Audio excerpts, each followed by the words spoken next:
We are excited to bring you a brand new week of Village Vice. He is Zach. Yeah, is Zach. He's Zach Blackerby. I'm Brad Law. We're gonna wait on his internet to catch up throughout the show today, and that is just fine because we're gonna project the schedule. You know, Wednesday night, the 2024 football schedule is announced. And we're going to, a few dates have leaked. And so we're going to try to put the pieces in where we would like them to go, Zach. We're not worried about fairness. We're not worried about balance or equity. We're talking about best possible schedule for Auburn as we see it in 2024. Yeah, because I don't think the SEC cared about Auburn this year. I mean, that stretch of 5 games in a row was brutal. It was brutal. I guess it was 4 games, 5 weeks. There was a bye week in the middle of it. And that was just a brutal thing where Auburn lost those 4 games. I think you just want to avoid that, Brad. Mm-hmm. So let's start with what we know. If you're comfortable with that, let's start with what we know.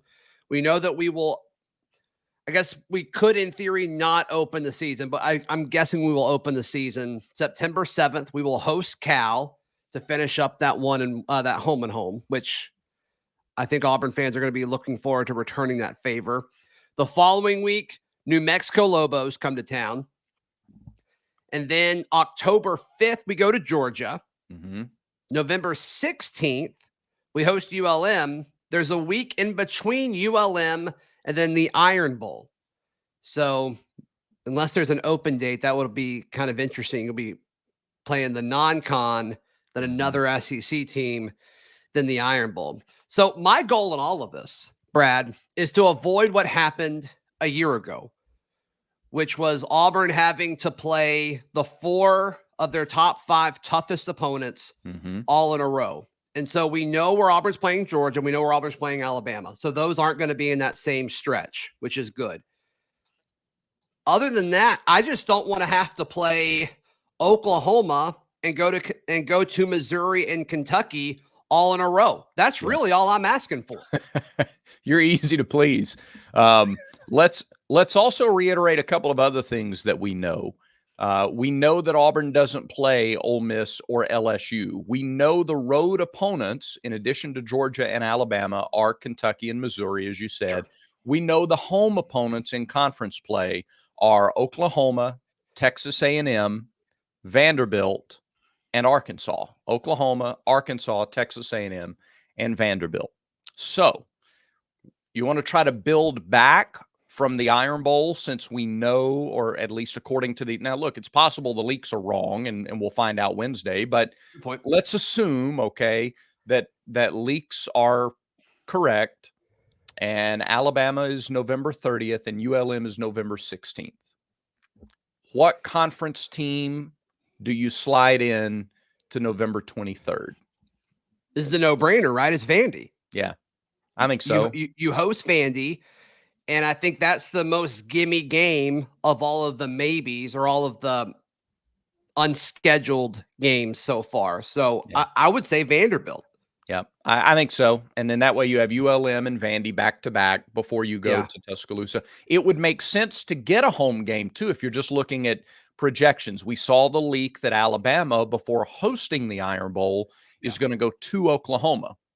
So first of all, Oklahoma's off the board, so Auburn won't be hosting Oklahoma. We can scratch that off. But in alternating home and away, it makes sense that you've got a home game there. So of the 3 left, I think it makes a lot of sense that Vanderbilt is slotted in there before the Iron Bowl.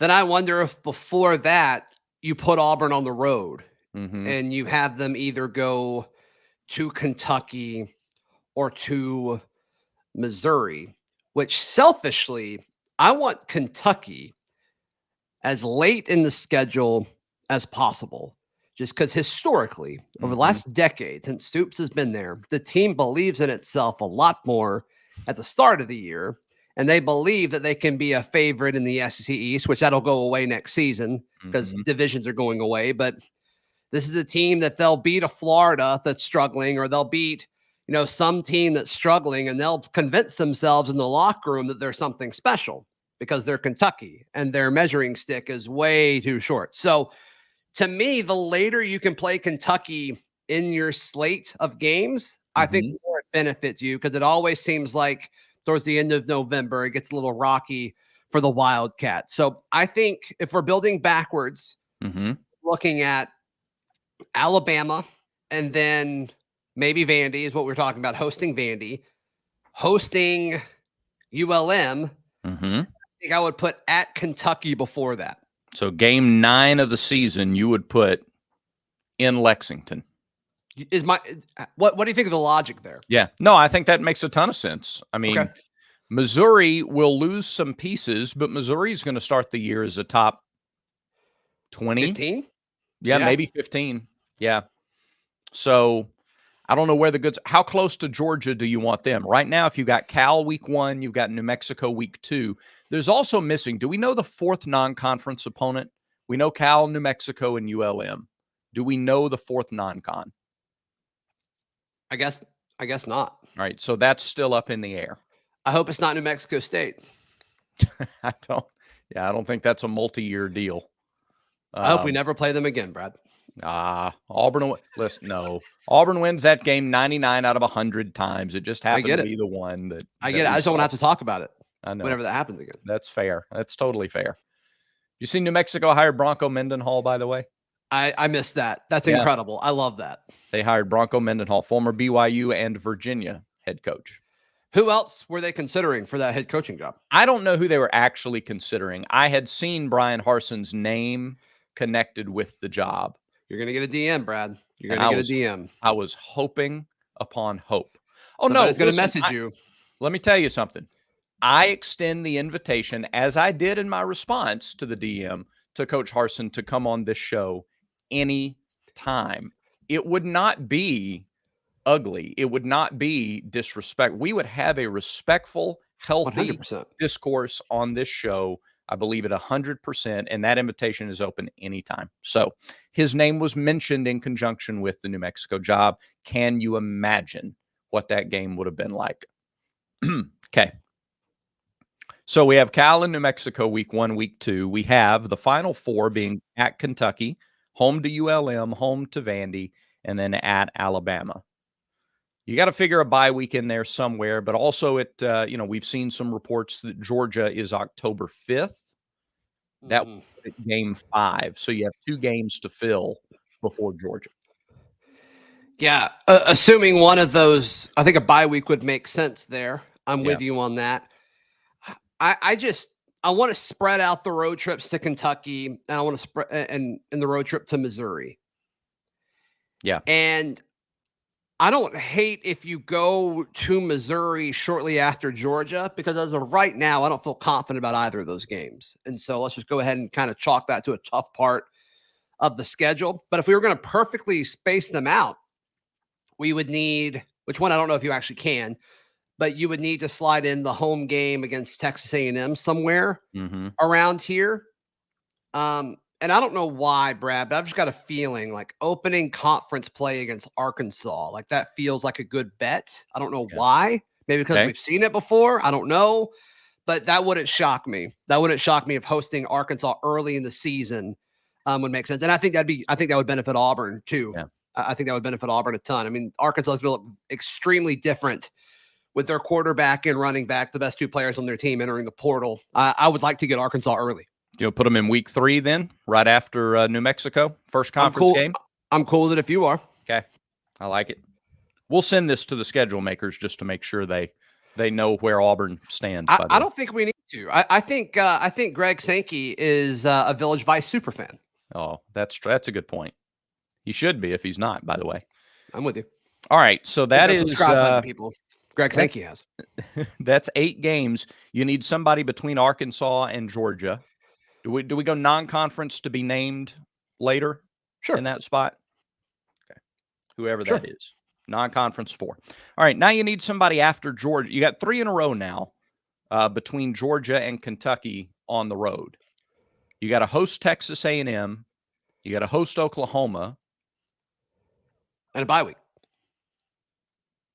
No, there's one more in there somewhere. Are you sure? Not totally. Let's see. Because we've done Arkansas, we've done Oklahoma. Oh, Missouri. You got to go to Missouri. Oh, you got to go to Missouri. Yep. Well, but you said put Georgia and Missouri back to back. I mean, as of right now, I don't think you win either of those games. So that's kind of my thought process. Yeah. Well, but this is not the team that would be playing those games. Now, this team's going to be, reconstructed and built up. I can't wait to see it. I can't wait to see what it looks like. We're going to feel a lot different, I think, by the time we get to. And Missouri may be a lot different, too. Yeah. 100%. All right. I'm going to do this. I'm going to go Georgia and Missouri back to back, games 5 and 6. Okay.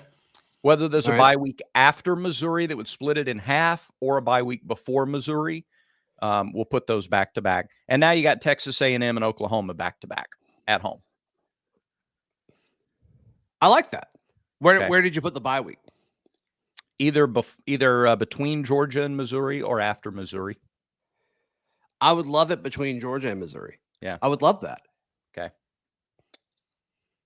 Then there you go. So you go at Georgia bye week, at Mizzou, and then back-to-back home games against A&M and Oklahoma. Do you care the order? Nope. Okay. I don't. All right. We'll go alphabetically. Oklahoma game 7, Texas A&M game 8. So there's your Village Vice wishful projection. Yeah. Cal, New Mexico, Arkansas, non-conference. Georgia, bye week, Missouri. Oklahoma, A&M, at Kentucky. ULM, Vandy, at Alabama. We could do a lot worse, I think. Yeah. I think we could do a lot worse. And I think worst case would be you go at Georgia, at Missouri, Oklahoma at home, and at Kentucky. I think those in a row would be brutal. Yeah. I think that's the worst. And I don't think the order necessarily matters either. But I just think those 4 in a row would be similar to what we just went through. Yeah, I don't disagree with that. I would say you could flip Missouri and Arkansas and be okay too. If you wanted to go ahead and get a tough road test week 3 of the season and slide Arkansas back in the middle of a tougher stretch, but then that would give you 3 straight home games in the league, Arkansas, Oklahoma, A&M. I don't think they'll do that. I don't think that's realistic. I don't think they'll do that. So, I agree with you, but I think that would, if we're talking ideal, that'd be pretty ideal. Yeah. Sure.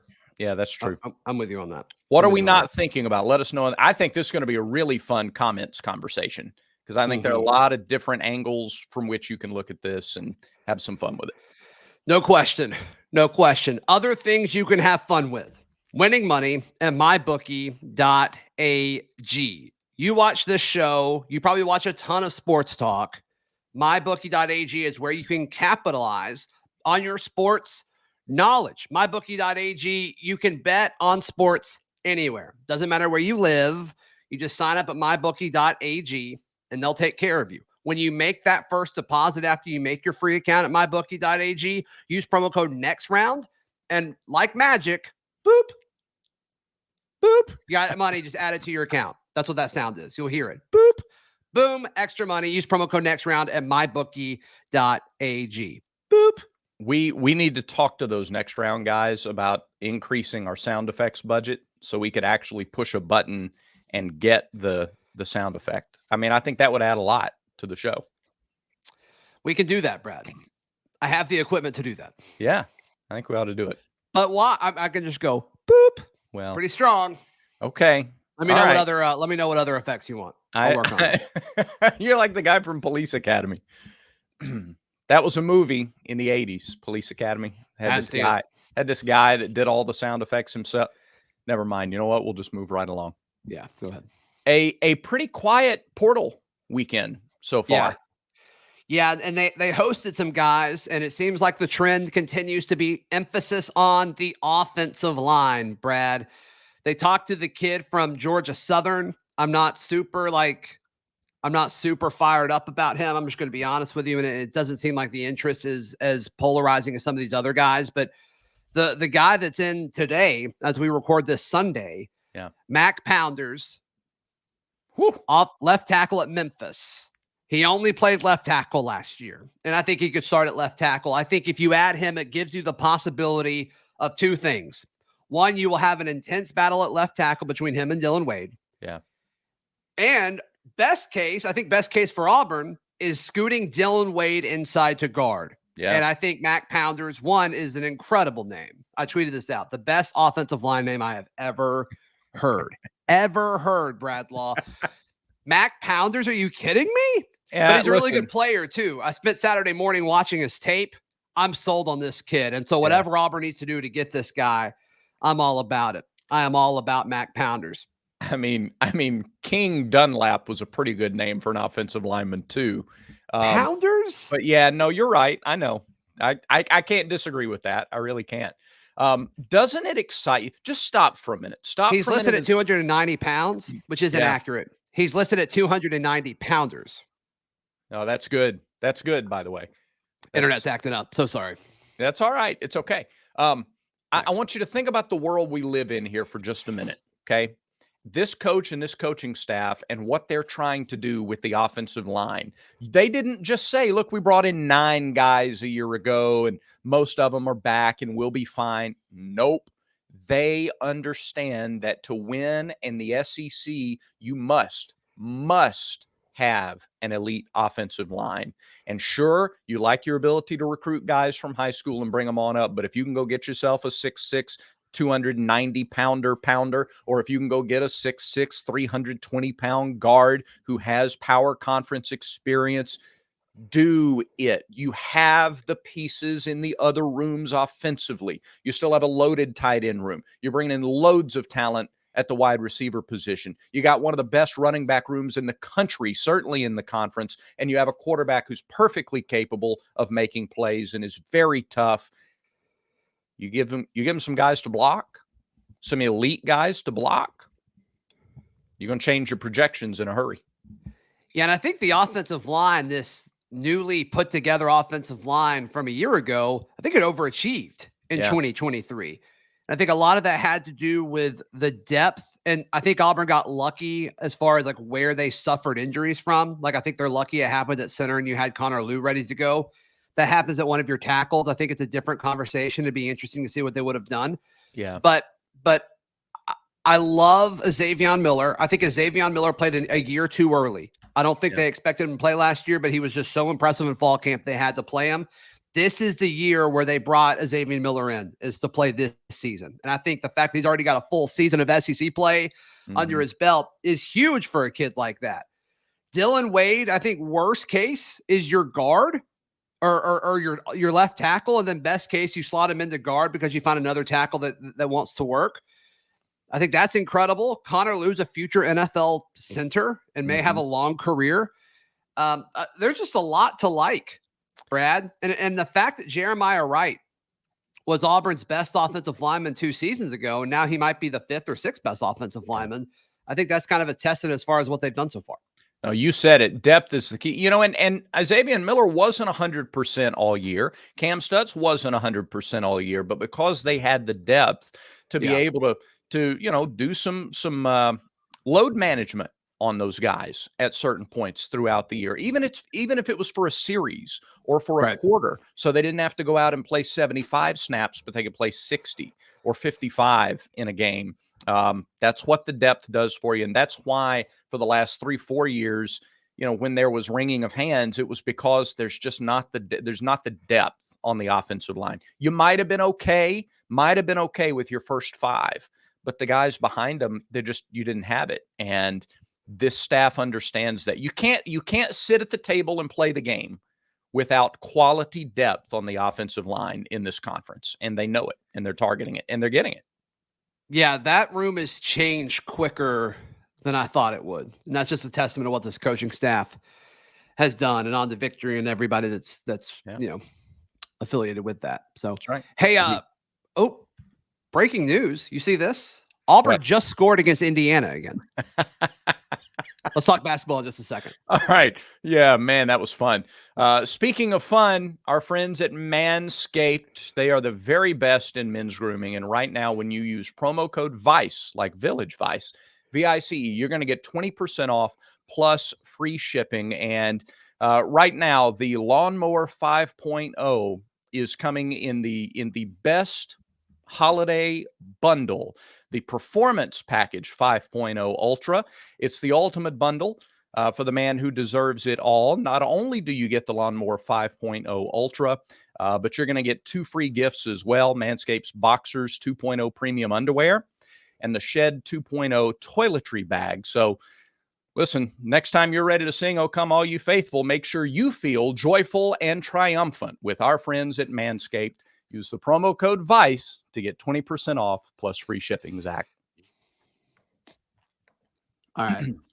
When we sing that at church in a few weeks, I'm just not going to. No, look, yeah, let me be clear. If you're offended by that, I am too, a little bit, quite frankly. I am too. And that's I'm not offended by it, but it's just funny. Leah's going to be like, "Why are you laughing?" I'm like, long story. All right. Auburn just really wrecked. Long story.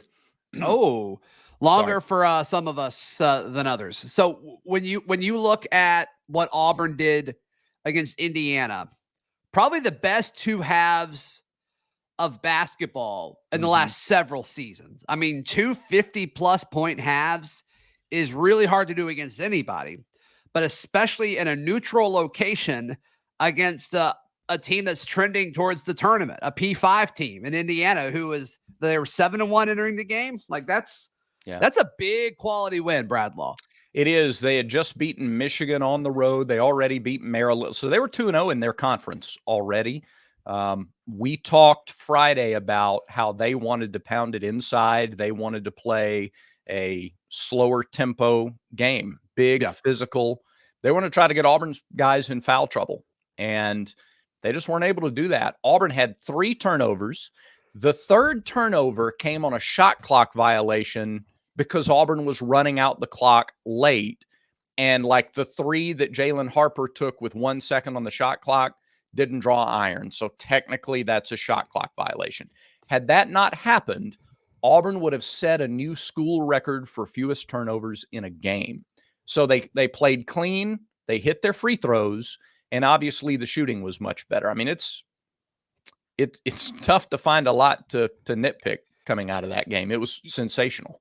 Yeah, and this is a team that struggled, probably felt a little shocked, maybe a little embarrassed in their loss on the road to App State. That was a team they certainly should have won. And fortunately, App State in the net rankings isn't too far off of where Auburn is. So I don't think it's going to hurt them as much as we originally thought once the net rankings came out. So that's a positive. But to lose on the road there and then to bounce back after Indiana made 4 threes to start the game. I mean, they had to be thinking like, what's going on? Why is this happening? And they fought through it. So I think the mental aspect and the emotional aspect of them clawing back and playing the way that they did for 2 halves, I think that's a story in and of itself. Yeah, I agree. Basketball is a game of runs. And as you watch these games, you kind of start to understand. And I think most of our viewers are smart enough to know this. You don't panic after 4 minutes, especially if a team is doing something so different than what they've done consistently. It's not that they had 1 or 2 bad games shooting from 3. In fact, if that had been the case, I'd have been a little bit worried going into Saturday's game. Just like Aiden Holloway had slumped shooting the ball for a couple of games. You had to know that wasn't going to stay the same. You had to know he was going to break out of that. So the fact that they hit 4 threes, I had a couple of people texting me like, I'm like, nah, don't worry. They'd only made like their high number for threes in a game before yesterday was 4. So they matched that in the first 5 minutes. Yeah. You knew that was going to cool off at some point. And what I really like about this staff and this team is they didn't run away from the game plan. They didn't go change things defensively. Y'all want to take those threes? Take them. You're not going to keep making them. And they didn't. And that was a big part. Defensively, or defense, I think, was what sparked Auburn's surge toward the middle part of the first half. And then they started hitting shots, and it was all over from that point. Yeah, it was over. That's right. Cool. Brad, I think we've got a lot to talk about this upcoming week. I expect there to be portal commits within the next 48 hours. You mentioned the schedule. It's about to be a really, really fun talking season time of year. And so we will have that for you 4 times a week here on Village Vice. But Brad, I think that about does it for today's show. It does. Thanks, everybody, for watching. Remember, everyone has vices. Make sure Village Vice is one of yours.